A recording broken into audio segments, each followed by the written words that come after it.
Qual o seu nome, sua idade e sua doença rara? Meu nome é Patrícia Cunha, eu tenho 45 anos e eu tenho síndrome de Ehlers-Danlos. Quais foram os primeiros sinais e sintomas que surgiram que te fizeram pensar que havia algo de diferente no seu corpo? Ah, os primeiros sinais foram as articulações que começaram a deslocar, né? Igual de criança mesmo, desde criança. Nas aulas de educação física eu tive deslocamento, subluxação, né? De cotovelo, subluxação de ombro, alguns problemas de pele, algumas outras coisas, mas que sempre tiveram associações com outras doenças. Ninguém nunca olhou assim o conjunto, olhava sempre separado, mas as primeiras, o que eu percebi que tinha assim mais diferença mesmo era essa questão das subluxações e esses problemas de pele, que eu achava mais a flacidez excessiva de pele. Por exemplo, com 8 anos de idade eu tinha uma flacidez de pele muito grande para uma criança, e não era para ter uma flacidez de pele em criança, né? Então, desde criança eu noto essas diferenças, mas ficou pior, assim, depois da pandemia. Eu notei depois, com o passar do tempo, assim, eu chegando a determinada idade, acho que a doença, ela, acho que piora, passa dos 40 principalmente. Então, assim, quando eu passei dos 40 anos, eu percebi, assim, os sinais mais agravados um pouquinho. E você logo procurou um médico, sua família logo procurou um médico ou esperou para ver a evolução dos sintomas? Na minha primeira subluxação, que foi de cotovelo, que foi na escola, minha mãe já me levou para o médico. E quando eu tinha os problemas de pele também, minha mãe sempre me levou ao médico, nunca deixou de procurar. Quando eu passei a ter os problemas gastrointestinais também, minha família sempre foi atrás, mas sempre foi observado os problemas isolados. Então, o ortopedista olhava a parte dele, o dermato olhava a parte dele, o gastro olhava a parte dele, ninguém nunca olhou para o conjunto, ninguém nunca olhou para o todo. Era sempre isoladamente, mas sempre a minha família, na medida do possível, dentro das condições, sempre buscou o auxílio de médico, assim. Quanto tempo você demorou para ter um diagnóstico? Contando a partir da minha primeira subluxação, que eu tinha 12 anos, eu tive meu diagnóstico com 45, né? 33 anos. 33 anos para chegar no diagnóstico. Por quantos médicos você passou antes de ter esse diagnóstico? Antes do diagnóstico, eu não sei. Foram inúmeros médicos. Dentro das mesmas especialidades, eu passei por vários médicos, porque as explicações não me convenciam, ou eu fazia tratamentos que não resolviam. E eu passei por muitos médicos que eu não sei numerar. Agora, depois da hipótese diagnóstica, acho que eu já passei por mais uns 6, até chegar na confirmação. Da hipótese até a confirmação, acho que mais uns 6. São muitos médicos ao longo da minha vida, assim.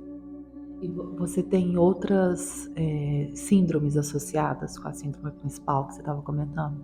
Então, eu estou conhecendo a doença ainda, né? Porque, como eu falei, eu tive um diagnóstico recente e eu ainda estou conhecendo. De acordo com o médico que me deu o diagnóstico, é um médico de São Paulo, um neurologista de São Paulo, ele me falou que algumas outras condições que eu tenho, elas estão associadas, tipo autismo atípico, a síndrome de Cockett, a desautonomia. Ele fala que são coisas que vêm associadas à doença. Eu tenho algumas outras, eu não sei se são, correto é dizer que é uma comorbidade da síndrome, e se a síndrome é uma comorbidade dessas doenças. Eu não sei o termo médico correto, a forma certa, mas tem algumas outras doenças associadas, sim. Você chegou a iniciar algum tratamento para sua doença como se fosse outra com um diagnóstico errado? Eu cheguei a iniciar tratamento para fibromialgia, eu fiquei com reumato fazendo tratamento durante 2 anos e meio, até um deles, né? O que eu fiquei por mais tempo, 2 anos e meio, ele desistiu de mim e me pediu para procurar um clínico geral, que ele não tinha o que fazer, ele não sabia o que fazer para melhorar minhas dores. Até hoje, assim, eu tenho, acho que é uma questão com medicação. As medicações, elas me dão mais reações adversas do que me trazem benefícios. Até hoje eu não encontrei um medicamento, por exemplo, que amenize a minha dor. Eu sinto dor 24 horas por dia e eu não encontrei, assim, nenhum medicamento que amenize. Então, assim, eu passei por vários médicos que foi a mesma situação. Já fiz tratamento para fibromialgia, já fiz tratamento para diversos tipos de cefaleia, porque aí as dores, elas me acarretam, assim, algumas dores de cabeça, algumas coisas. Então, assim, já me trataram como tendo cefaleia tensional, como tendo enxaqueca, como tendo fibromialgia, como tendo uma série de coisas, síndrome de intestino irritável, já fiz tratamento para problemas de intestino que eu não tinha, alguns tratamentos, algumas coisas. Você já conhecia essa doença antes de ser diagnosticada com ela? Antes do neuro, que foi o que deu a hipótese diagnóstica, é um neuro aqui de Uberlândia, o Dr. Bruno Dias. Antes dele me dar a hipótese diagnóstica, eu nunca tinha ouvido falar na doença. Ele foi a primeira pessoa que, antes dele, outro médico já tinha cogitado uma outra doença que eu cheguei até a fazer pesquisa, achou que fosse esclerose sistêmica. E aí que eu também não conhecia, mas cheguei a fazer pesquisa, não era esclerose sistêmica, mas até o Dr. Bruno falar, eu não conhecia, nunca tinha ouvido falar. Há pessoas da sua família com o mesmo acometimento? Com o diagnóstico, ninguém. Na minha família, eu sou a primeira pessoa com o diagnóstico, mas com sintomas e pessoas muito parecidas comigo, em termos de sintomas, tem muitas pessoas. Inclusive irmãos, sobrinhos.